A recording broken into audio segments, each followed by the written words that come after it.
this fifth session of week 6, we will talk about how Korean American food, which used to be confined mostly within Koreatowns, spread out beyond their own ethnic enclaves. Until recently, Korean restaurants were mainly known for their grilled beef in America, such as LA galbi and bulgogi. And other kinds of Korean food was not very well known among American consumers. Particularly until the 1980s, Korean restaurants were mostly operating within Korean communities and serving mostly Korean customers. But this would change by the late 1980s, and the so-called K-food gradually gained popularity outside of the Koreatown. In this image, you see that in Los Angeles, Koreatown, you see the shopping centers and many advertisements for Korean restaurants. There are so many kind of Korean restaurants because Los Angeles, Koreatown is the biggest and oldest Koreatown. And of course, today there are also similarly big Koreatowns in Chicago and Atlanta, and not to mention in New York, in Flushing, as well as Manhattan. But Los Angeles Koreatown is the center of all Koreatowns, and there you will find virtually everything. Korean Americans, like Chinese Americans and Japanese Americans and Vietnamese, they have their own culinary identity. And culinary identity is important, especially for diasporic people, because you are living outside your ethnic homeland. And often you cannot enjoy your own ethnic food all the time. Possibly it is not available everywhere outside of your ethnic enclave, or people may not like what you eat because of their smell, because of the cultural stigmas attached to. But anyway, Korean food, the Koreans are known as beef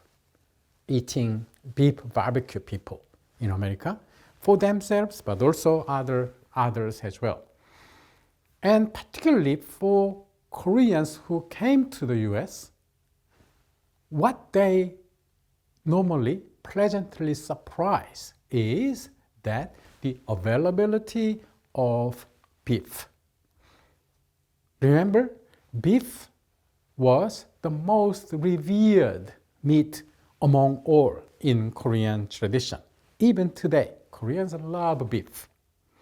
And when they came to America, they are surprised that in supermarket beef is everywhere, it's cheap.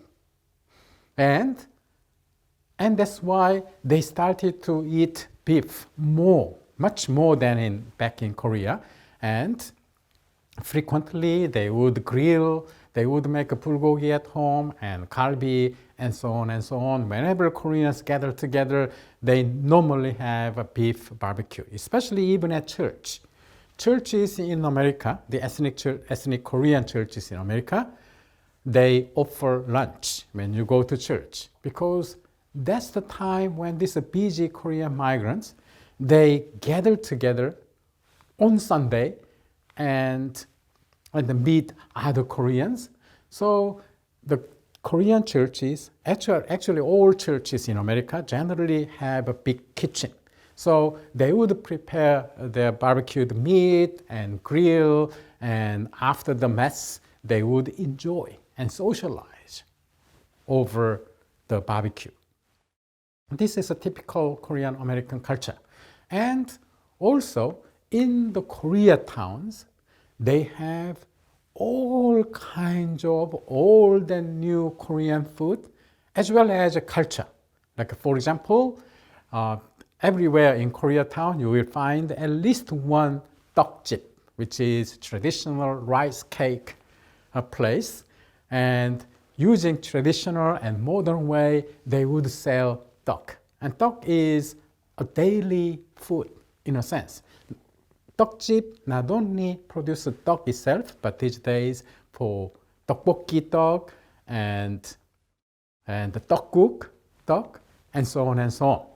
And also in Koreatown, that's the place where you see Korean style Chinese restaurant that sell 짜장면 and 짬뽕 and 군만두, 탕수육, and so on and so on. By the way, often these Korean style Chinese restaurants are run by Hwagyo people, the Hwachao people who used to live in South Korea. But by 1970s, because of the oppression and lack of opportunity in South Korean market, many of them would re-migrate to either to Taiwan or to America. Especially when they come to America, because they have been living in Korea already for 1 or 2, 3 generations, it's not be easy for them to mingle with other Chinese. Anyway, who are from Guangdong or Fujian or elsewhere, to whom they don't have much commonalities. And that's why they tend to live around the Koreatown and serving these Korean Americans with jjajangmyeon and jjampong. So in Koreatown, that's the place where you will taste this food. And this food is only in Koreatown.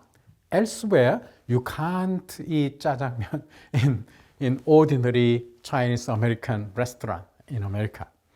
So Koreatowns have been the center of their cultural and culinary life.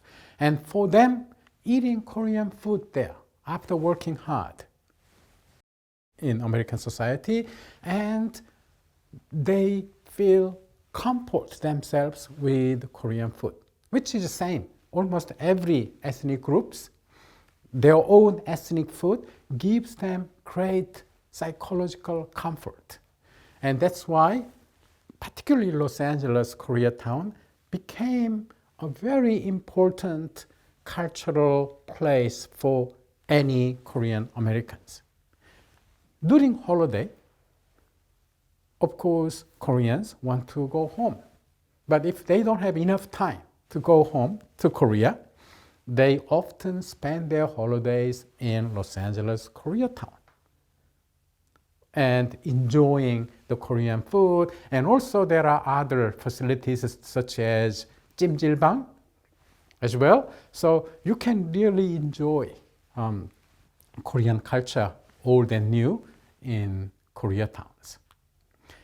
And because Koreans, like many earlier migrants to America, are concentrated in California, the West Coast, like a Chinese, a Japanese, and Vietnamese, Thais, many of them are in Los Angeles area.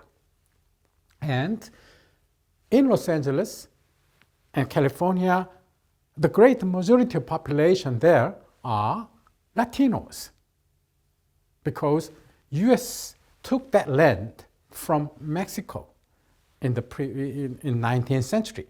And so Spanish is a second, often the most popular language in California. And so there is a lot of opportunity for Koreans and Mexicans and other Latinos from Latin America mingle each other.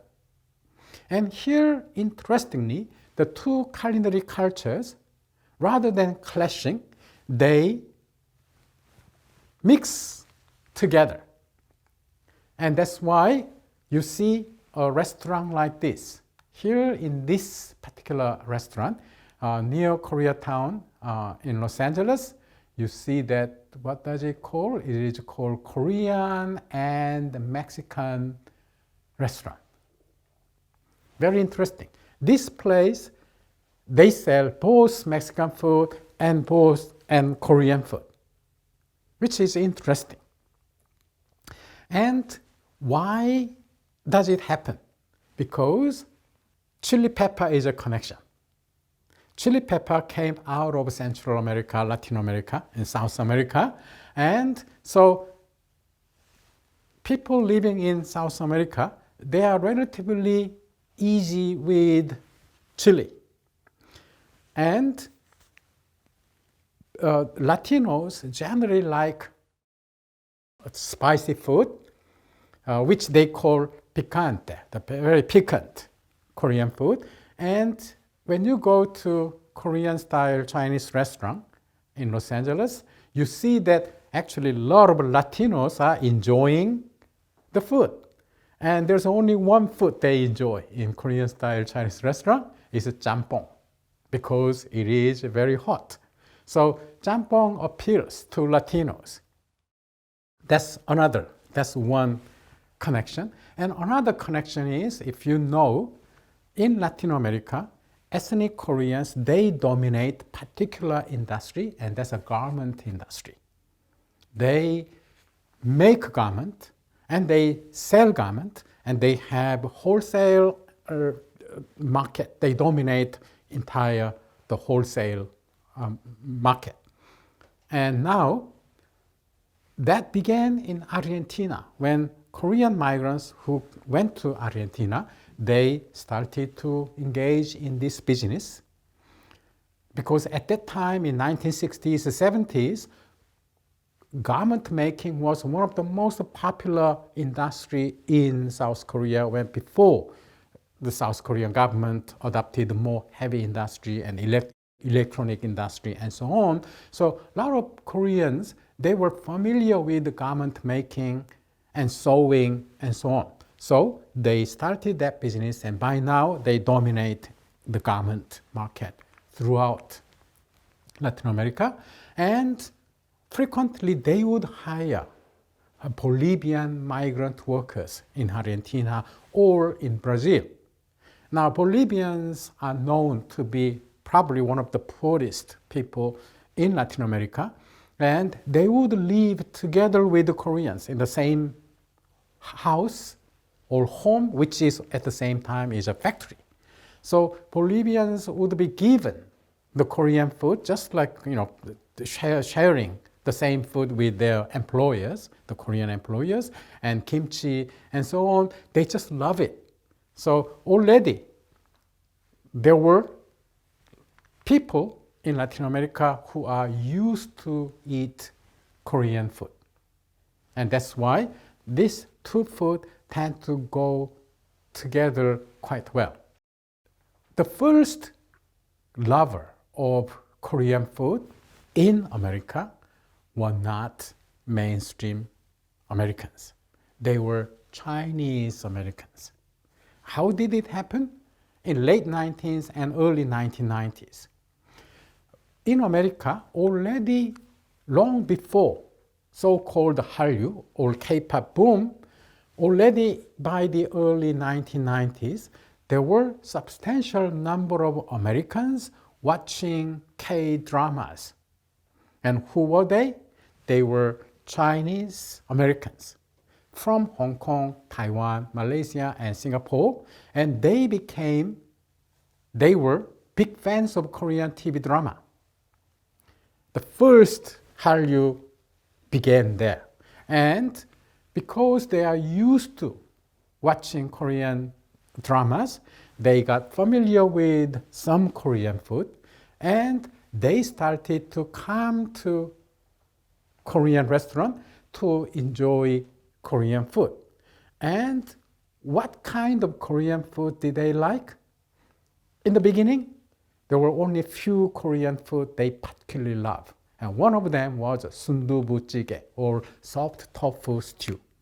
Chinese people from Chinese Americans, they like it very much. And they also like another food, which is a 감자탕. This is a potato and pork bone soup stew. So this food, many Korean restaurants, they changed from typical 한식 or barbecue restaurants to 감자탕 restaurants because Chinese people loved it, and the number of Chinese migrants in America is way bigger than Koreans. So it was a good market.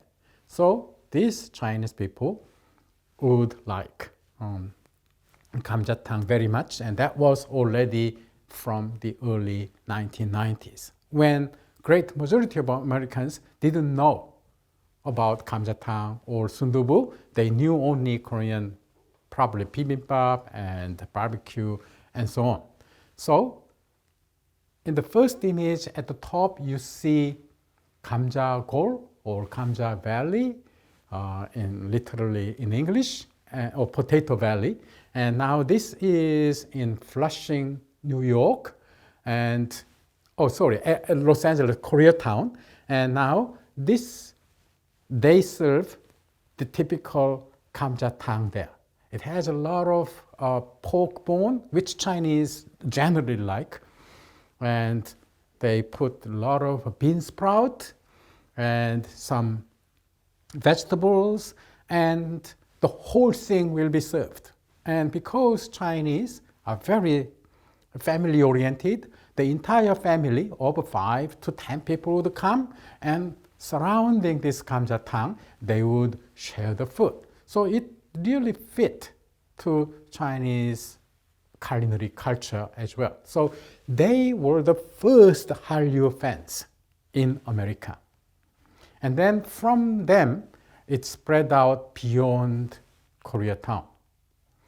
And in our next session, we will talk about how Hallyu, when it really came in the 21st century, impacted on American culinary culture.